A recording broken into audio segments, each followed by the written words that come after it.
মামা উঠে পড়ো, গুড মর্নিং হয়ে গেছে, 10:30 বাজে। কি হয়েছে মা, কি হয়েছে?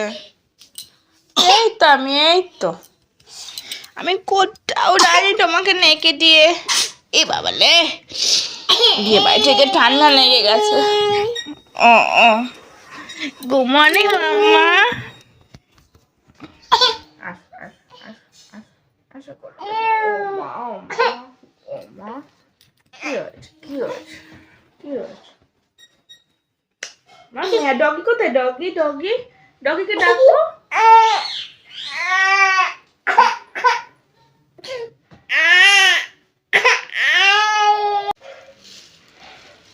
মাম্মা ওর মধ্যে কি আছে?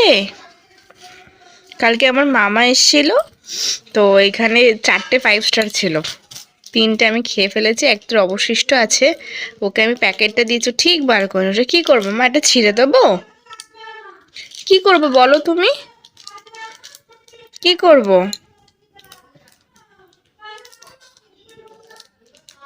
কি করবো মা, ওটা আমি কি করবো? ভরে রাখো প্যাকেটে, ভরে রাখো, ভরে দাও, ভরে দাও। দাও দাও দাও দাও। এই এই এই এই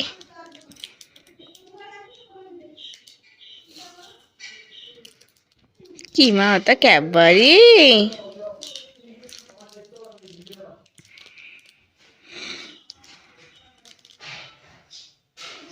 ছিঁড়ে দিতে বলছে, মানে অতটা বলতে পারে না এখনো, বোঝাতে চাইছে যে ছিঁড়ে দাও ওটা আমার।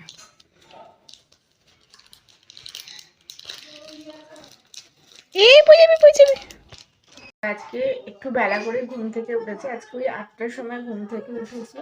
আমার বরের মর্নিং ডিউটি ছিল, চলে গেছিল। ঘরদোরের অবস্থা পুরো খারাপ ছিল। আগে উঠে আমি ঘরদোরটা পরিষ্কার করেছি, নাহলে ঘরদোর নোংরা থাকলে না আমার একটুখানিও দেখতে ভালো লাগে না।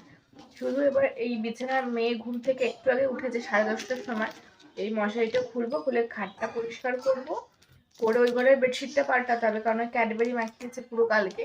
এবার শুধু আজকে সত্যি কথা বলতে শরীরটা একটু ভালো লাগছে না, তার কারণ আজকে আমি ঘরটা মুছবো না। ঘর রেগুলার মুছি, শুধু আজকেই মুছবো না, ভালো লাগছে না। ঘরটা ভালো করে ঝাড় দেবো শুধু। আর কালকে একটু বেশি করে রান্না করেছিলাম, সেটা আছে, ভাত মাছের তরকারি, সাথে আবার মাও আবার ভাইকে দেখতে হচ্ছে মাছের তরকারি, আবার মা আর মাছ করেছে সেটা পাঠিয়েছে। আর কালকে কাতলা মাছ করেছিলাম, বেশি করে রান্না করেছিলাম যাতে আজকে আর করতে না হয় এই কারণে। তো সেটা রয়েছে, আবার মা পাঠিয়েছে, এখনো রয়েছে। আমি এদের কান পরিষ্কার নাক পরিষ্কার করেই তো যেন আমারও পরিষ্কার করতে এসছে। তো যাই হোক, সেগুলো রান্না গরম করেই খাবো, বরকে ওটাই দেবো আজকে। আজকে আর ভালো লাগছে না, মেয়েকে একটু করে স্নান করিয়ে মেয়ের সাথে একটু টাইম স্পেন্ড করবো, আর কিচ্ছু না। আমার পাগলি মেয়েটা।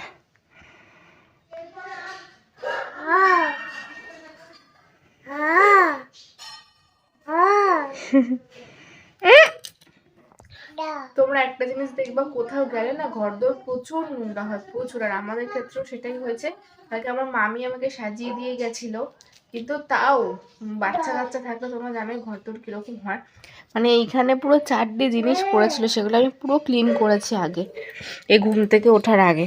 এবার শুধু ঘরটা ভালো করে ঝাড় দেবো ব্যাস। যদি দেখো, আমি মাঝে মাঝে ভাবি যে ঘর মুছবো না, বাট আমার যখন মনে হয়, হয়তো এমন হলো যে মেয়েটা ঘুমালো, আমার মনে হলো আমি ঘর মুছে ফেললাম, তাই করে আমার গ্যারেন্টি নেই যে আমি ঘর মুছবোই না পুরোপুরি। যে বললাম সেটা একদমই ভুল কথা, কারণ আমার না এখন রেগুলার ঘর মুছে মুছে এমনই হয়ে গেছে যে আমার রেগুলারই ঘর মুছতে ইচ্ছা করে। একদিনই ঘর না মুছলে মনে হয় যেন ঘরটা নোংরা হয়ে রয়েছে। আমার মতো কারা কারা এরকম করো কমেন্ট করে জানিও। তো চলো, তো আপাতত এরপরে আমি কি কি করব তোমাদের সাথে সেগুলো শেয়ার করার চেষ্টা করব, যদি পারি অবশ্যই ভিডিওর মধ্যে শেয়ার করব। মামা ওই যে পালালো, শুধু দুষ্টুমি আমার মেয়েটা।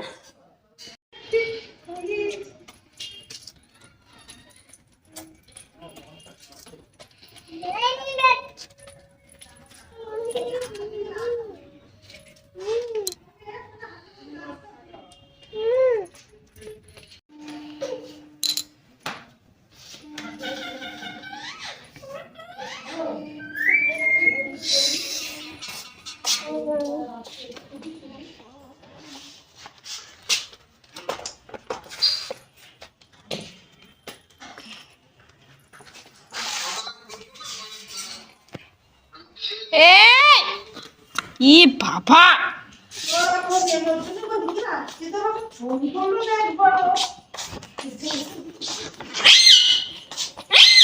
মেয়েটাকে দেখো, উজ্জ্বলের মেয়েটাকে দেখো, একটু বসে না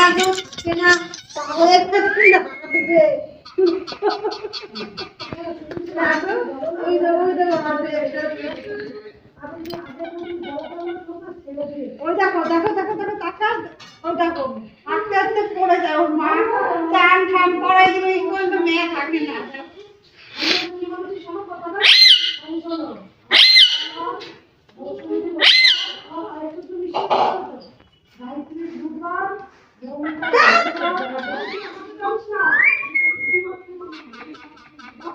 বৃহস্পতিবার কালকে আসবে। দেখো তো দেখো দেখছো না গো, দড়ি বের করো, দড়ি ওরে গেছে রাস্তা দিয়ে ঘুরে আসছে ওদিকে যা যা রাস্তা দিয়ে ঘুরে আসছে ও বাবা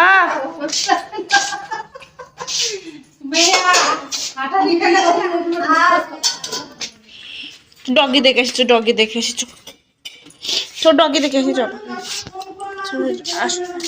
আমি চলে গেলাম টাটা টাটা চলে যাচ্ছে থাক টাটা চলে গেল টাটা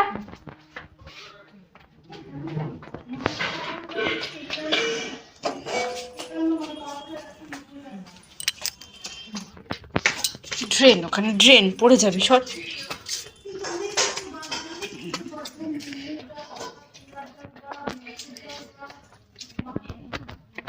কিছু ও আজকে আমার ঘরেই ঢুকবে। বলো বলো,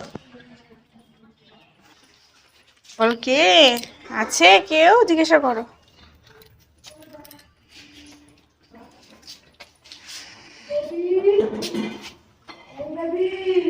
ডাকছে তোকে যা এদিকে যা